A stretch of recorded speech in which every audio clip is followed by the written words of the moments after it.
Hello दोस्तों, नमस्कार। किसी चैनल में मैं आप सभी लोगों का दिल से बहुत बहुत स्वागत करता हूं। अगर आपने पहली बार विजिट किया जरूर चैनल को सब्सक्राइब कर लेना। उसी के साथ साथ free stock market classes, let's learn stock market and finance, दोनों चैनल को चाहो तो फॉलो करके रख सकते हो। And let's learn stock market and finance इस चैनल के आज के दिन एक इंपॉर्टेंट लेक्चर अपलोड हो चुका है। आप चाहो तो उसको स्टडी कर सकते हो, लिंक ऊपर आई बटन पे मिल जाएगा। सो चलिए दोस्तों, फिलहाल इस वीडियो को स्टार्ट कर लेते हैं। ठीक है दोस्तों, अभी हम लोग आ चुके हैं बिल्कुल हमारे नॉर्मल स्क्रीन के ऊपर। एंड दोस्तों, आज के दिन की भी अगर हम लोग बाजार की बात कर ले तो वापस हम लोग को गिरावट ही देखने को यहाँ पे मिली है। सेंसेक्स आप देख सकते हो ऑलमोस्ट 300 पॉइंट यहाँ पे डाउन है। निफ्टी 50 की बात करें 80 पॉइंट डाउन देखने को मिल रहा है। मतलब यस्टरडे, कल के दिन की बात कर ले, जहाँ पे हम अनुमान लगा के चल रहे हैं कि थोड़ी ज़्यादा गिरावट देखने को मिल जाएगी, उससे तो ज़्यादा आज हम लोग को बाजार में गिरावट देखने को यहाँ पे मिली। ओपनिंग काफ़ी अच्छी हुई थी, गैप अप देखने को यहाँ पे मिला था, 25,300 के ऊपर भी चले गए थे, बट बाद में हम लोग को प्रेशर ही कंटिन्यू होते हुए देखने को यहाँ पे मिला है। एंड इससे हुआ क्या है, यस, बहुत ज़्यादा लोग परेशान होते हुए देखने को मिल रहे हैं कि पोर्टफोलियो की तो लिटरली लंका लगते हुए देखने को मिल रहे हैं, हालत ख़राब होते हुए देखने को मिल रही है। पोर्टफोलियो लगातार गिरते हुए देखने को यहाँ पे मिल रहा है। मतलब रोज़ अगर देखा गया तो डाउनफॉल ही देखने को मिल रहा है कि आज कितना गिरेगा, कल से ज़्यादा गिरेगा या और ज़्यादा गिरेगा। बस यही चीज़ें हम लोग को बार बार देखने को यहाँ पे मिल रही है और इसी चीज़ के लेकर काफ़ी लोग परेशान होते हुए देखने को यहाँ पे मिल रहे हैं। सो देखिए, सब मतलब जो बेसिकली सबसे ज़्यादा जो डाउट यहाँ पे लोगों का रहता है वो यही रहता है कि सर मार्केट देखा गया तो उतना यहाँ पे गिर नहीं रहा है, बट पोर्टफोलियो यहाँ पे गिर रहा है। तो जैसे मैंने आपको बताया भाई कि अगर आप इंडेक्स भी देखोगे, निफ्टी 50 देखते हो आप, वो लार्ज कैप इंडेक्स है। वहाँ पे जो 50 शेयर हम लोग को देखने को मिल जाते हैं वो लार्ज कैप रहते हैं। और आपके पोर्टफोलियो में मिड कैप भी है, स्मॉल कैप भी है। तो इस चीज़ के चलते आपके पोर्टफोलियो में जितने मिड कैप स्मॉल कैप ज़्यादा रहेंगे तो आपको ज़्यादा वो एक्स्ट्रा प्रेशर देखने को यहाँ पे मिल जाता है। ऐसा कैसे? तो चलिए वो उसका प्रूफ भी मैं आप लोगों को दिखा देता हूँ। जैसे कि आज अगर आप यहाँ पे चेक करोगे तो आपको क्या देखने को मिल रहा है, ये देखो, निफ्टी 50 आपको यहाँ पे केवल 0.32% ही डाउन देखने को मिल रहा है। नेक्स्ट 50 में भी लार्ज कैप ही रहते हैं, ठीक है। देन निफ्टी बैंक में भी सभी लार्ज कैप ही है, बट अगर आप जैसे ही मिड कैप देखोगे तो 1.25% नीचे है। तो इसीलिए अगर आप चेक करोगे कि आप क्या करते हो, आप मिड कैप आपके पास है, आप लार्ज कैप इंडेक्स को देखते हो, अरे ये तो कम गिरा है, हमारा क्यों ज़्यादा गिरा है? बिकॉज आपके पास, मैं एक रफली इन जनरल बात कर रहा हूँ। सो मिड कैप में आप लोगों को ज़्यादा गिरावट देखने को मिल रही है। देन अगेन बाकी के इंडेक्सेस देख लो, इतनी ज़्यादा गिरावट नहीं है, 100, 200, ठीक है। जैसे आप मिड कैप साइड में आ गए 1% की गिरावट, ठीक है। देन मिड कैप 100 आप देख सकते हो 0.75% की गिरावट। स्मॉल कैप आप देखोगे नियर बाय 1 के आसपास हम लोग को गिरावट देखने को यहाँ पे मिल रही है, ठीक है। देन अगेन स्मॉल कैप 250 देख सकते हो 0.88 डाउन। देन माइक्रो कैप की अगर बात कर ले तो माइक्रो कैप और ज़्यादा डैमेज होते हुए देखने को मिला है, 1.25% डाउन। सो ये इसके पीछे के कुछ हम लोग को मेजर कारण देखने को यहाँ पे मिल जाते हैं। अच्छा, अब बहुत सारे लोगों का यही डाउट यहाँ पे रहता है कि मतलब ये जो गिरावट तो देखने को यहाँ पे मिल रही है, कई समय से चल रही है, बट एग्जैक्टली मतलब क्या गड़बड़ क्या चल रही है बाजार में, ठीक है, और ये गड़बड़ मतलब कब रुकेगी, कब? सो सबसे पहले तो आपको ये पता होना चाहिए कि गड़बड़ चल क्यों रही है, ठीक है। तो एग्जैक्टली गड़बड़ की अगर मैं बात कर लूँ तो एक शब्द में आप लोगों को बहुत बार दिखाया, बहुत सारे लोग कंटाल भी गए उस चीज़ को देखकर कि सर बहुत रिपीटेशन हो रहा है। बट भाई मार्केट में अगर आपको हो यहाँ पे, ठीक है, ये कोई एंटरटेनमेंट तो नहीं चल रहा है कि कंटाल आ गया चलो कुछ और ऐसे ही कुछ वीडियो बना देते हैं, कुछ तो और रीज़न बोल देते, तो ऐसा नहीं है। जो रीज़न है दोस्तों वो वही रीज़न रहेगा, और वो है दोस्तों, यस, इकोनॉमिक अनसर्टेनिटी। इतनी ज़्यादा अनसर्टेनिटी है इकोनॉमिक लेवल पे कि आगे यहाँ पे क्या होगा उसको भाप पाना, उसको प्रेडिक्ट करना, एस्टिमेट करना, ये काफ़ी मुश्किल हो चुका है। सो इसी चीज़ के चलते मतलब जब इकोनॉमिक अनसर्टेनिटी बहुत ज़्यादा यहाँ पे हायर लेवल पे चली जाती है तो बाज़ार इस प्रकार से आप लोगों को डैमेज होते हुए देखने को यहाँ पे मिल जाता है। और ख़ास करके अगर हम लोग यहाँ पे बात कर ले, अब बाज़ार देखा गया तो इतना नहीं गिरा है, बाजार में कुछ गिरावट कुछ इतनी खास नहीं, मैं इंडेक्स लेवल की बात कर रहा हूँ। In fact market all time high पे ही है।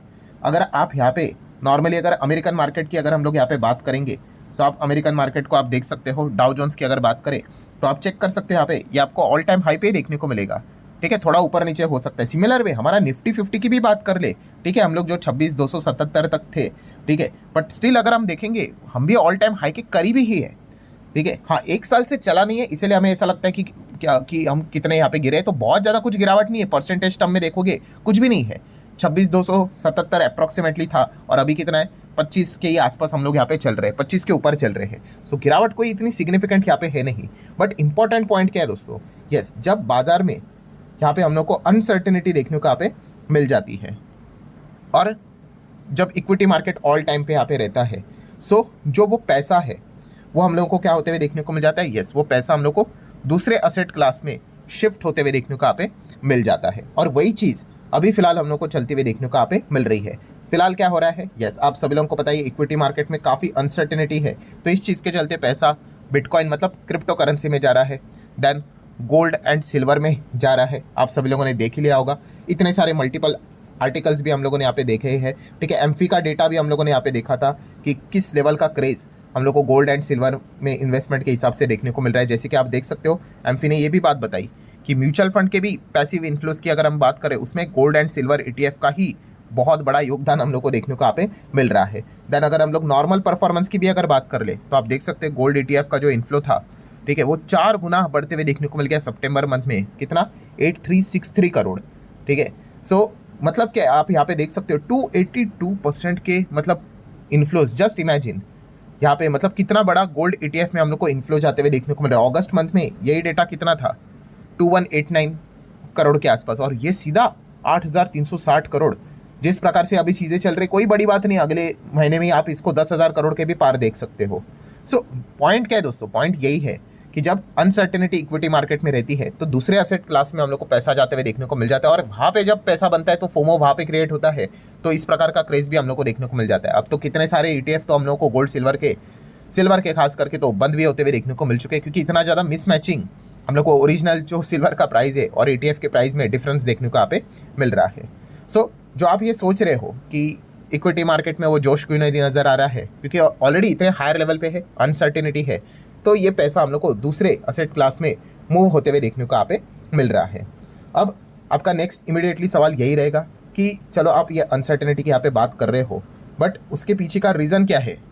ये मतलब अनसर्टेनिटी है ना, देन वाई, क्या रीज़न है? तो भाई रीज़न तो सभी लोगों को पता है, एक ही इंसान जो मेजर कारण, मतलब बोलते हैं ना फसाद की जड़। आपको रीज़न तो और बहुत सारे मिलेंगे, बट वो सारी चीज़ें अगर मतलब बोलते हैं ना वो नदियाँ अगर आप मिलाओगे तो वो समंदर में जाके मिलेगी। वो समंदर है भाई ट्रम्प। मतलब ट्रम्प के चलते ही ये सारी दिक्कतें हम लोग को क्रिएट होते हुए देखने को मिल रही है। सो अनसर्टेनिटी की जो हम बात करें ना, इकोनॉमिक अनसर्टेनिटी जिसके चलते हर कोई परेशान है, वो अनसर्टेनिटी क्रिएट करने के पीछे का रीज़न ही ट्रम्प है।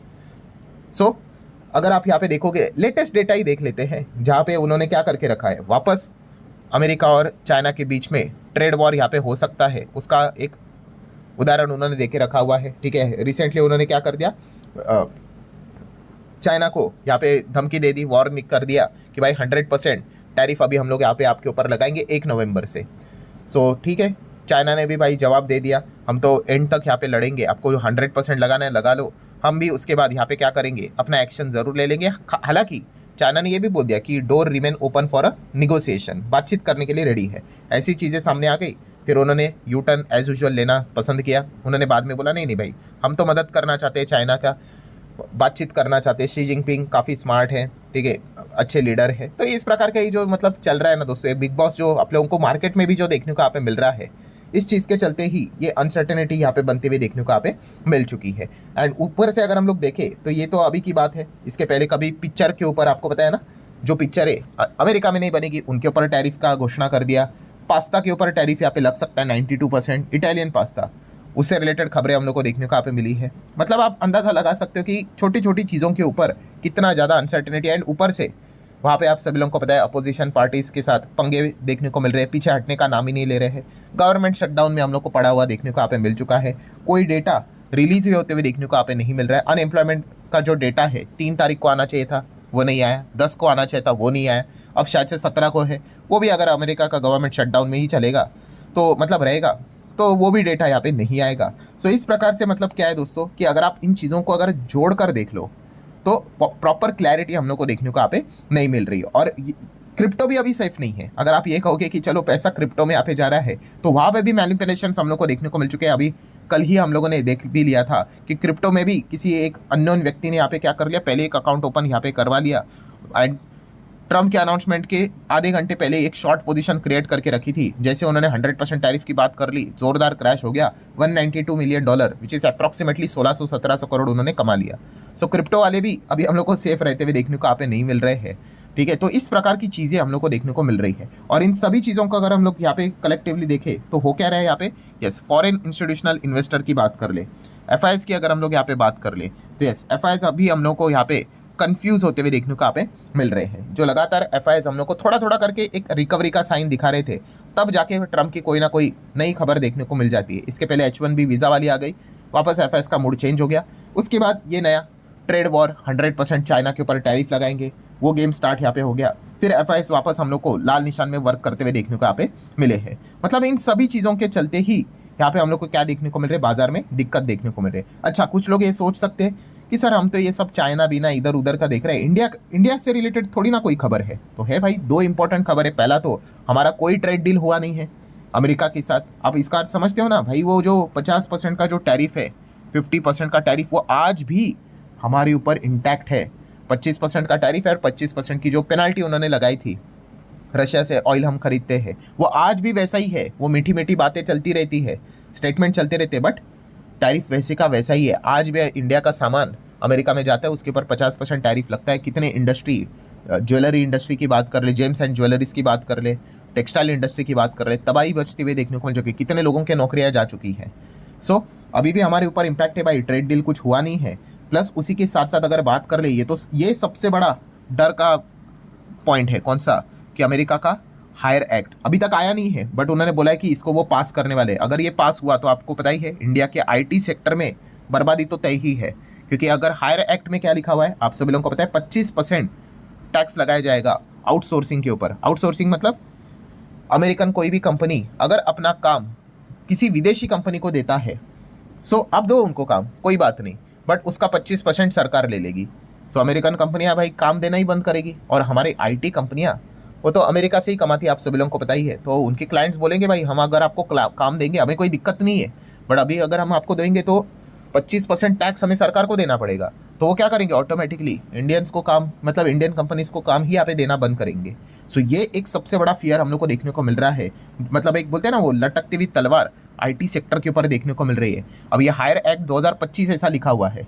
सो अक्टूबर, नवंबर, दिसंबर, ठीक है, उसके पहले ही हम लोग को ये चीज़ें आते हुए देखने को यहाँ पे मिल सकती है। अभी तक सिर्फ बोला गया है, ठीक है, ये मतलब पार्लियामेंट में, सेनेट में, वो संसद में सब पास यहाँ पे होना चाहिए। अगर ये पास हो गया सो काफ़ी दिक्कत आईटी सेक्टर में हम लोग को देखने को मिल सकती है। सो मतलब क्या है दोस्तों, ये जो चीज़ें वीडियो की शुरुआत में हम लोगों ने कवर की थी, अंत भी वीडियो का उसी से होने वाला है। यस, इकोनॉमिक अनसर्टेनिटी भाई, ठीक है, आगे एग्जैक्टली क्या होगा किसी को कुछ नहीं पता है। 1 नवंबर को क्या चाइना के ऊपर टैरिफ लगेगा, दो दिग्गज इकोनॉमी के ऊपर अगर ट्रेड वॉर अगर शुरू हो गई तो इसका इम्पैक्ट पूरे दुनिया के ऊपर आएगा। हायर एक्ट अगर आया तो हमारे आईटी इंडस्ट्री के ऊपर सबसे बड़ा खतरा आ जाएगा। सो इसी चीज़ के चलते दोस्तों बाजार परेशान होते हुए देखने को यहाँ पे मिल रहा है।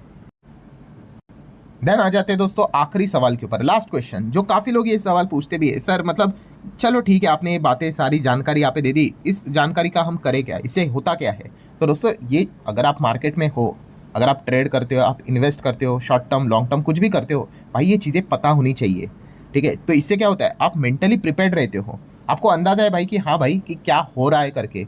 अगर आप इन चीज़ों को इग्नोर करोगे, काफ़ी लोग इग्नोर कर देते हैं, बोलेंगे अरे यार पकाते हो आप, ये बोरिंग चीज़ें, ठीक है भाई, आप मेंटली उतना डिस्टर्ब हो गया, आपको पता ही नहीं कि बाजार में चल क्या रहा है। अब जिस प्रकार की सिचुएशन देखने को मिल रही है, ठीक है, ये सिचुएशन जल्दी से सॉर्ट आउट हो जाए उसके चांसेस काफ़ी कम लगते हैं। जिस प्रकार का खास करके ट्रम्प का रवैया है, ठीक है, वो अच्छा कुछ बोल देंगे, ठीक है, ट्रेड डील भी अगर हमारी इंडिया की उनके साथ अगर हो भी गई तो भी मुझे तो उसके ऊपर ट्रस्ट नहीं है भाई, वो कब पलटी मार दे। सो इससे क्या होता है, हम मेंटली प्रिपेयर रहते हैं कि हाँ भाई हमें पता है कि हमें हमारा पोर्टफोलियो कैसा चलेगा। ज़्यादा उम्मीद, अनरियलिस्टिक हम उम्मीद नहीं लेकर चलते हैं, ठीक है। और जो इन चीज़ों को इग्नोर करता है भाई, वो क्या होता है, फिर वो मेंटली डिस्टर्ब हो जाता है, अरे भाई पैसा नहीं बन रहा है, क्या हो रहा है मार्केट में, मार्केट बकवास है, लॉन्ग टर्म बकवास है, ये बकवास है, सब बकवास है, ठीक है। और वो फिर वो क्या कर देंगे, बाजार में डिस्टर्ब होकर निकल जाएंगे और फिर कुछ सालों के बाद चेक करेंगे, अरे पैसा तो बना करके।